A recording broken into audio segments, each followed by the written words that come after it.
Chavez de Rimmer.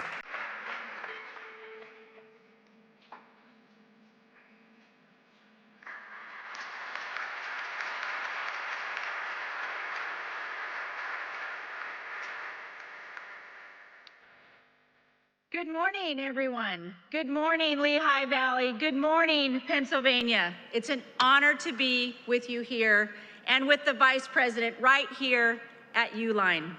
As your 30th Secretary of Labor, I get to work alongside some incredible people, including your dedicated Congressman, Ryan McKenzie. Let's give him another hand. Nice job.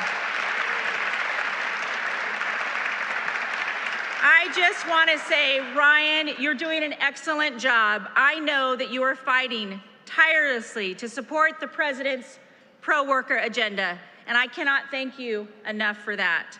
You know, I actually kicked off my 50-state tour, America at Work, listening right here in Pennsylvania earlier this year as we started with the backbone of American manufacturing for a simple reason. It's important to the President to build the golden age of the American industry. And that starts by hearing how your actions and our actions are impacted daily in Washington, D.C., and how it affects your lives right here at home. President Trump and Vice President Vance understand that too. They trusted me in this role because I promise to listen to the voices of the forgotten working class. I've hit 36 states, and what I'm hearing from coast to coast is a fresh sense of optimism. People are taking pride in their work again, and pride in this country, because they know we have a strong America First leaders back in the White House who finally have their backs. And common sense.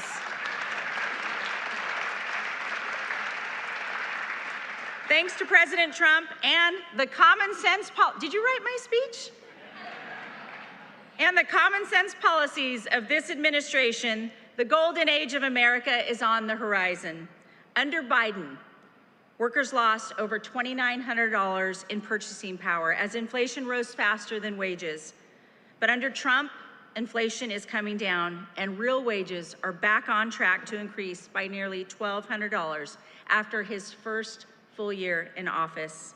Trump's deregulatory efforts are saving $180 billion or $2,100 per family of four. And let's not forget the largest tax cut in American history. I was a former member of Congress, and I can tell you that was the biggest piece of legislation they will probably ever vote on in this lifetime. And it's for the support of the working family, the no tax on tips, overtime, and Social Security. And thanks to the working family tax cuts, a family of four in the state of Pennsylvania will see $7,000 to $11,000 more in take-home pay. That is their money that they earned, and it should stay in their pockets. We're reversing Biden's cost of living disaster that hurt so many working families, dropping of drug prices, gas prices at the lowest in 4 years. Jobs are coming back online, and people are finally getting off the sideline. The labor participation rate is going up. We want more people to be looking for jobs and in the workforce. We just received the jobs numbers this morning. A positive 64,000 jobs were added under this administration.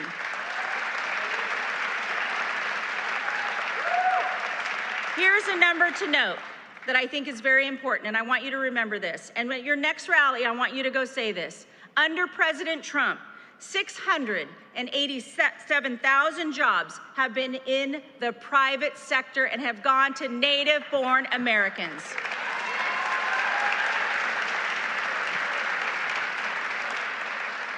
We have a master negotiator in the Oval Office, that shouldn't be a surprise to any of you, who is putting America interests first by striking the new trade deals to restore the U.S. as the world's manufacturing superpower.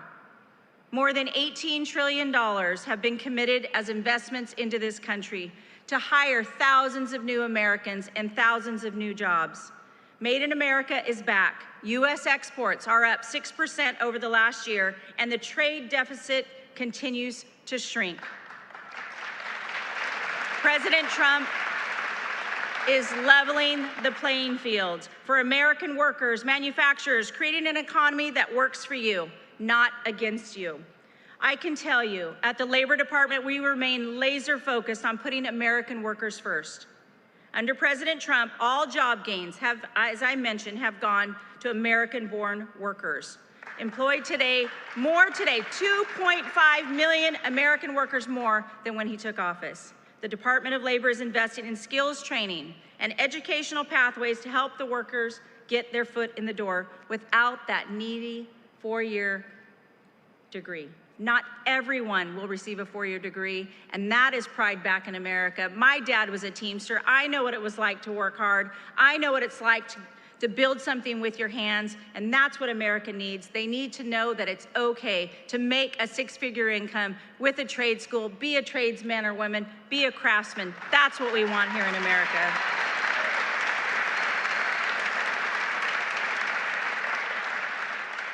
You all know that the future of this country won't be forged in the halls of these woke universities. It'll be at the hands of the skilled worker. We recently awarded, thank you, we recently awarded $86 million in industry skills funds to prepare the American worker for those in-demand jobs of the future. President Trump set a goal. I talk about this all the time. 1 million active apprentices across this country. And since he has taken office, we have registered more than 300,000 new active apprentices and registered over 2,400 new programs at the Department of Labor.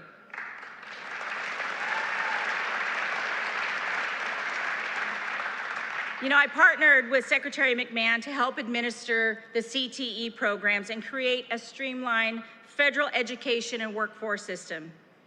Nearly 70% of 4th and 8th graders are not proficient in reading. The current top-down structure is failing our kids, and so we're going to dismantle the bureaucracy in Washington, D.C., and give the autonomy to the states and send those dollars so that we can have a direct line for the in-market demands of what the jobs are and having the skilled workforce and draw the line from A to B. It's that simple. Get these workers in the workforce. It's what they want each and every day, and we're bridging that gap for those labor market shortages so that you can have mortgage-paying jobs. Listen, as I wrap up here, I want to emphasize to all of you, it's an honor to defend your shot at the American dream. No matter your background, the industry, President Trump's Department of Labor has your back. And that's why you are so special to me, and it's special to be here today. Getting to see thriving family-owned businesses like Uline that started from the ground up. That's the American dream right here. And I'd like to now introduce who embodies that dream. He serves the American people with a deep understanding of what hardworking men and women in this country are up against and what they are capable of. He embodies the same tireless work ethic that built our great nation. He and the Second Lady share that with their children, and in turn share that with America's children. Our Vice President knows that the true heartbeat of America isn't in Washington, D.C. It's right here with you. He's doing an incredible job to help revive our manufacturing sector and ignite our economy. And it's an honor to work with him to put you, the American worker, first. Please join me in welcoming the Vice President of the United States, Mr. JD Vance.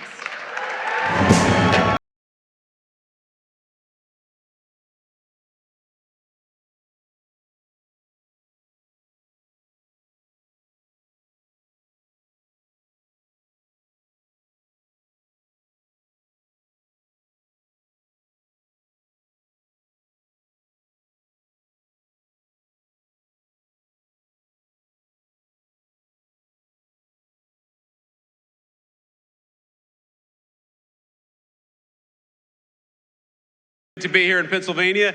It's a good day. Anytime you get out of Washington, D.C., and I got to tell you, I want to go to the bar and drink whatever these guys over here are drinking because they are having a good time. They're having a good time. I want to thank a few people before I get started here. First of all, I'm so honored to be joined by our wonderful Second Lady, Usha Vance, my lovely wife, Usha.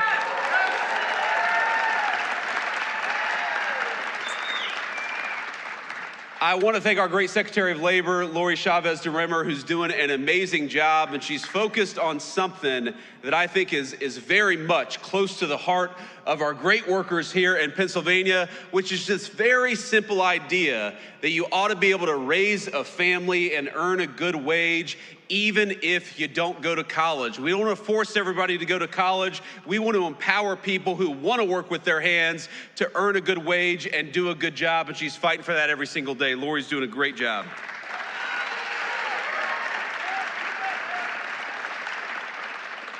We have got our great Congressman, Ryan McKenzie. Ryan, please stand up and say hello to everybody. Ryan is doing a good job in Washington.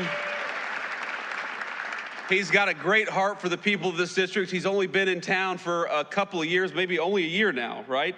That you've been in Congress. And you see it all the time. You see it with Democrats and Republicans. Sometimes people go to Washington and forget who they serve. Not Ryan McKenzie. You are very lucky in Pennsylvania to have one of the good ones, and Ryan is helping us every single day fight for American workers.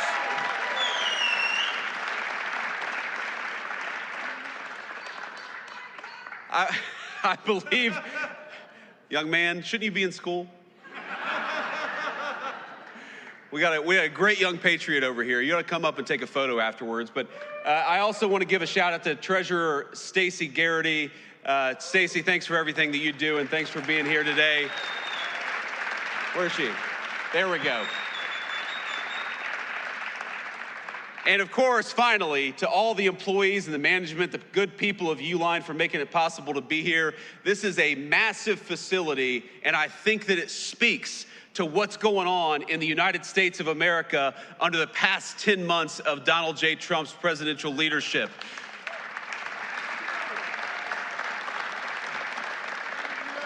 Under this president, my friends, we are building again. We are investing in the United States of America again. You heard our Secretary of Labor talk about it. 61,000 jobs added in the month of November, and that's not all. We saw private sector wage growth grow at a rate of 4.2%. You know what that means? That means we're seeing the fastest private sector wage growth that we have seen in this country in many, many years. And we're doing it by having a president and an administration that believes in you and fights for you. That is what we're trying to do every single day.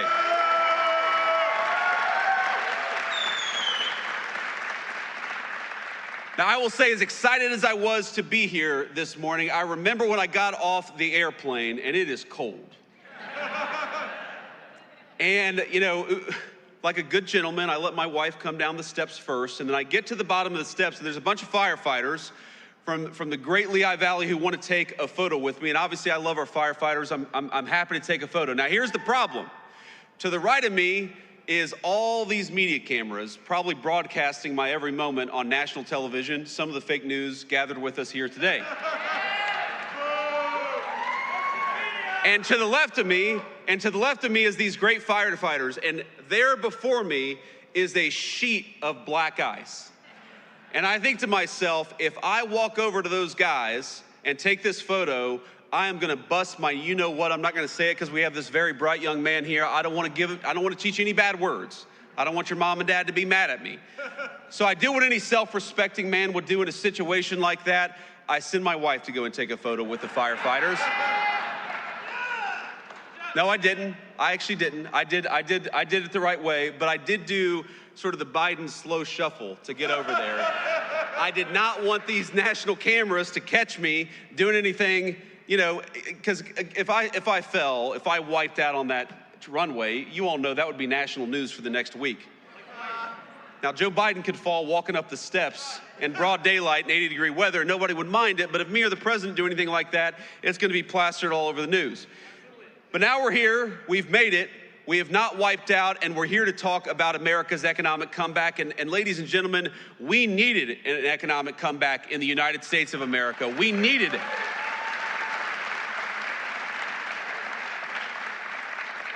When we talk about all the wage growth, when we talk about all the people who are coming into the United States to invest in the American worker, we've got real money, real jobs and real opportunity. What that means for the state of Pennsylvania is that in just the last 11 months, we're creating 60,000 good-paying jobs for Pennsylvania families, and we're bringing in, just in this one Commonwealth, $100 billion of new investment into this great place. That is real opportunity for the American people. That is real wage growth for the American people. And look, I grew up in a community. I was raised by my grandmother in a community where, when I was growing up, the factories were closing down. And those good paying jobs, they weren't coming into our communities, they were getting shipped overseas by politicians in Washington, D.C. The President of the United States has set this entire administration on a different course. We are sick of rewarding companies that ship jobs overseas. We're going to reward companies that build right here in America and give Americans good wages to do it.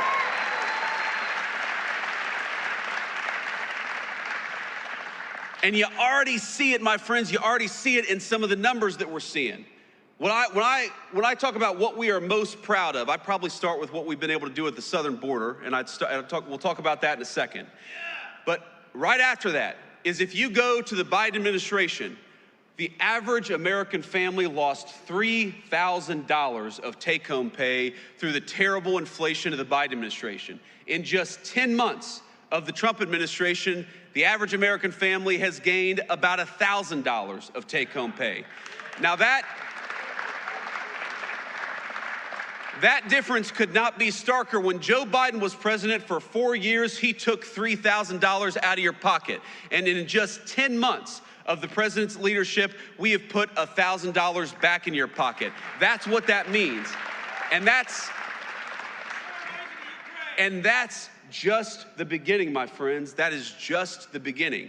Because if you look at what we are doing every single day, you are going to have, and if this doesn't turn out to be true, I'll come back here and you can all tell me I'm wrong, but I'm telling you it's going to be true. You are going to have middle-class Americans, middle-class Pennsylvanians, some of the best tax season in 2026 that you've ever had. Because if you look at no taxes on overtime, no taxes on tips, when we talk about no taxes on your auto loans if you buy an American-made car, now those are political words. I'm sure you've heard them on TV, but starting with tax season in just a couple of weeks, you're going to see that in your tax refund. That's what that means. More money in your pocket because you've got a president and a Congress that are fighting for you for a change, and that's exactly what it should be.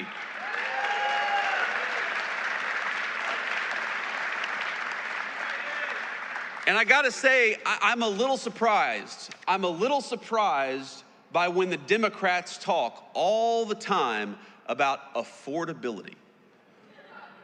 Democrats say, you know, things aren't affordable. This isn't affordable. This has gotten more expensive. Drugs have gotten more expensive. Housing's gotten more expensive. And you know what? They're right, and it was because of them. It ain't that hard. If you go back to the 4 years of the Biden administration, why did housing get so expensive, double in price during the Biden administration? It's because Joe Biden let in 20 million illegal immigrants who took homes that ought by right go to American citizens and to the people of this great state.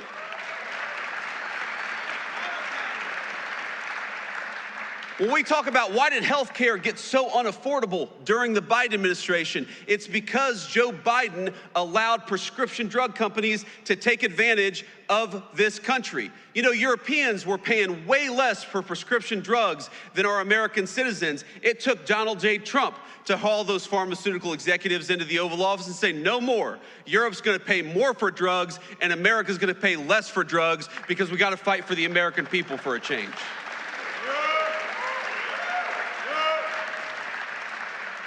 Why have rents gone down for 4 consecutive months? And I know they're still too high, but why have rents gone down for 4 consecutive months? Because we're starting to get those illegal aliens out of the United States of America. Those criminals, those gang members, those people who are taking homes that ought by right go to the people in this room and your children and your grandchildren. It's simple economics. If you have fewer people, fewer illegal aliens trying to buy homes, that means American citizens are gonna finally be able to afford a home again. It's very, very simple economics. When you ask, why is it that we have trillions of dollars of new investment coming into the United States of America? Because we finally got a president who says, if you're gonna build in America, if you're gonna invest in America, we're gonna make it easy for you. But if you're not gonna build anything in America, if you're gonna try to ship an American job overseas, then we are gonna penalize you for doing something overseas that you ought to do in the United States of America. That's why we've got so much money coming in.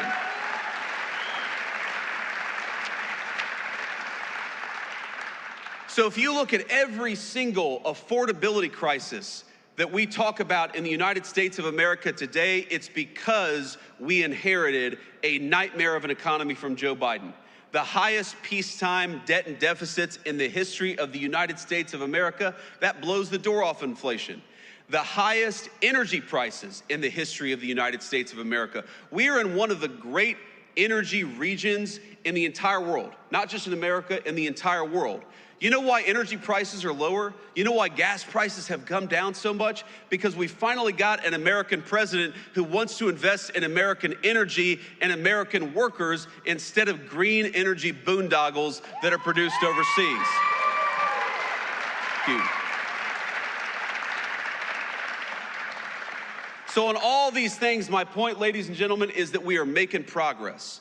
And I never forget where I come from, I never forget who I serve, and I know that there is so much more progress to be made. I remember my grandmother, in times like this of the holidays, of course, I think a lot of us remember the loved ones that we've lost. I remember my dear Mamaw, that's what I called her, and I was in a particularly hard math class in high school, and she said, what do you need to do well in this class? My grades weren't so good, and she went out, even though she could not afford even the essentials in life, she went out and got me a calculator, a very expensive calculator, so that I could do well in this math class. I remember what it feels like for American families when you have the government take $3,000 out of your pocket through higher taxes and higher inflation. I know what it's like for a woman who's trying to support a grandson but can't afford her prescription drugs because pharmaceutical companies are taking advantage of the United States of America. I remember what it's like when you have to choose between putting food on the table or getting the prescription that you need to stay healthy. And that is not a life that Donald Trump or I want for the citizens in the greatest country in the world. We want you.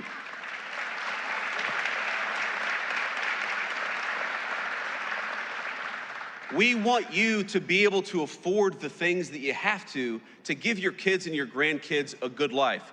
We want you to check your credit card statement and for that to be an annoyance, something you gotta do rather than something that causes a lot of stress and anxiety. We don't want a single parent or grandparent to have to look at their checking account and decide whether they're gonna buy food or whether they're gonna buy medicine this month. We are fighting for you every single day, and I don't want you to think for 1 second that because Joe Biden gave us the worst economy in the world that we forget it. No, we know. We know exactly what we were left with. We know exactly the consequences that it's caused for so many of our great families all across Pennsylvania. And I promise you, there is no person more impatient to solve the affordability crisis than Donald J. Trump, the President of the United States.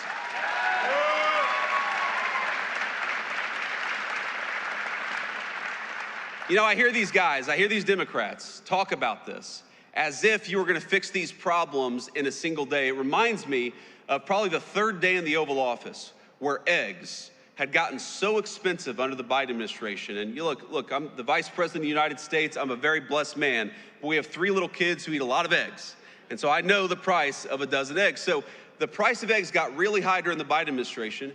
It was the third day in the White House and some reporter said, what are you doing about the price of eggs? Haven't you seen they're so expensive?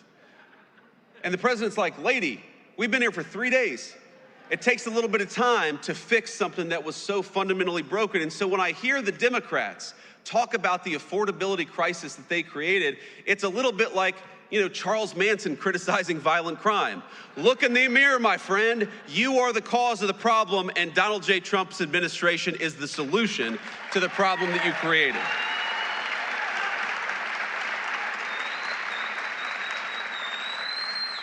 I want to say one more thing here, and then I want to take some questions from the reporters, and then we'll have to hit the road. But, you know, this is such an amazing time to be in Pennsylvania. As much as I complain about the cold, and I do, as much as I almost busted my rear end on the tarmac today, I love being in the great state of Pennsylvania during this time of year. I love Christmas time.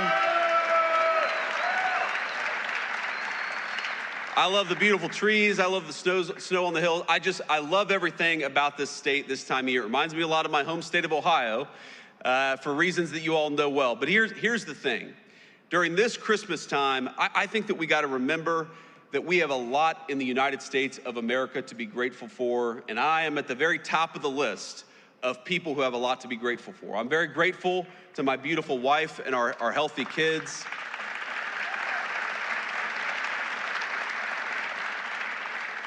I'm very grateful to have this job, for the trust that all of you have put in me. I'm very grateful that we have a president of the United States who would literally take a bullet for this country, and in fact actually did.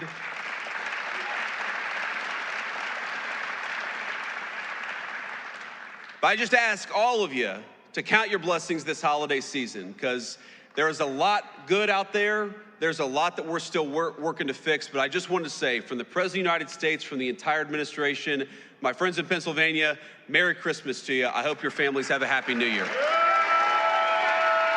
Thank you.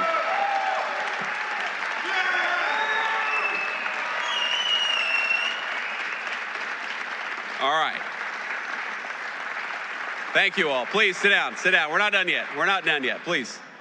All right. We're going to take a few questions from the reporters, and we're going to start with the most egregious of the fake news. Is that right, Luke?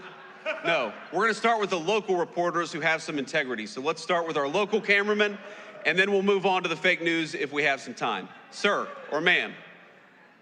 Hi, I'm Jackson White from WITF in Harrisburg. Hey, Jackson. How you doing? I'm good. So many Americans are still reporting that they're experiencing high costs of groceries and other living expenses. How does the administration plan to lower those costs, and how long might that take for them to experience those lower costs? Well, Jackson, as I said earlier, I think the best way to understand this is if the American people had $3,000 taken out of their pocket, it's going to take a little bit of time before they really feel like that money's been put back in their pocket. That just takes a lot of time. It's a lot of work. And I think the best way